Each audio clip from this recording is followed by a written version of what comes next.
Hi class. So I'm covering chapter 12 in this video lecture. Welcome back. Chapter 12, we're going to examine and look at managing individual and a diverse workforce.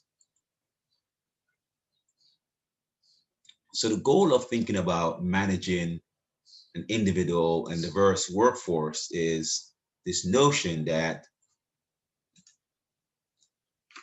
we want to figure out is diversification an affirmative action or not, and how to build a business with a diverse workforce.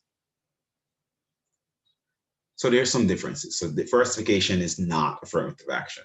That's the statement they're making. Diversification is not affirmative action, and diversity basically in itself may exist without a program, as a broad focus, not legally based, create a positive work environment, and generally accepted. So the difference between diversification, diversity, whatever you want to call it, and affirmative action is purposeful. It was established by some program. It's a narrow focus. It's legally basically a requirement, compensated for past discrimination, and in most cases it's quite controversial again. So there are some differences between diversification and affirmative action.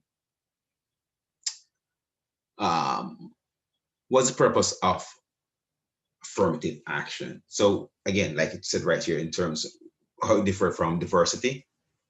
So we're talking about compensate for past discrimination, prevent ongoing discrimination, provide equal opportunity to all, regardless of race, color, religion, or national origin. So diversity is good business sense. Primarily, it helps you with costs, reduce costs, attract and retain talent, and drive business growth. So cost saving, it reduces turnover. It basically think of decreasing absenteeism and avoid expensive lawsuits. It attracts talent, so you can basically think of attract better and more diverse job applicants, have higher stock market performance, encourages workers to stay. It drives business growth, improve understanding of marketplace, improve quality of problem solving. So there are different types of basically what we call diversity. So we think of surface level diversity and deep level diversity. So surface level is looking at age, physical characteristics and capabilities, your sex, your origin, race, ethnicity, while deep level is thinking of your personality, your attitude, your values, your beliefs. So surface level, as I just replied, age, gender, race, mental or physical disability, ethnicity. Age is how they treat people based on how old you are, primarily gender, same thing, treating you about how gender, based on your gender. Most people argue that there's a glass ceiling, this barrier, invisible barrier that affects women in the organization and minorities in the organization, can discriminate basically or diminish by mentoring. So to diminish that discrimination, you basically can create mentoring and stop unintentional behavior in the organization. So same thing with race and ethnicity. Basically, just try to treat people pretty fairly across the entire ecosystem, no matter what their race are, no matter where they're from.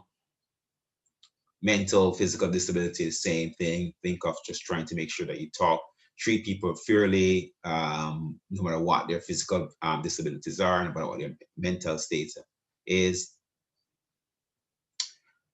So there's what we call a type A, type E personality, the extent to which people tend to think of themselves in terms of some impatience, some hostility.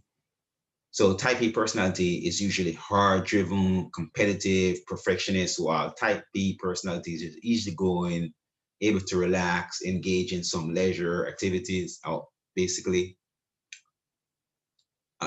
So we think of whether or not somebody is stable in terms of the tendency to experience positive or negative moods, and basically in terms of thinking of how those positive or negative way can affect people. Is it consistent on certain negative aspects, certain positive aspects linked to mood, how you feel in the workplace. So we try to manage diversity as best as we can. Basically, so we think of how we can, and we'll talk about this in terms of what are certain things that we're thinking about, if they're the principle, are there any trainings and practices that we can consider to have diversity in the workplace. We'll skip the slide up. We don't need to think about organization plurality.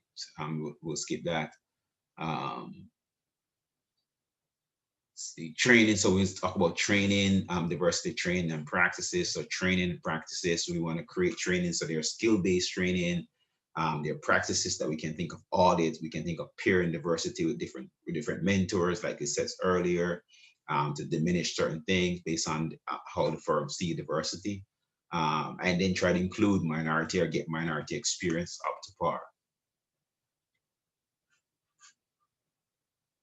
And basically, that's it for this chapter on trying to figure out how do we manage an individual and diverse workforce, which is chapter 12. We will look at chapter 13 and 14 in the next video lecture. Thank you.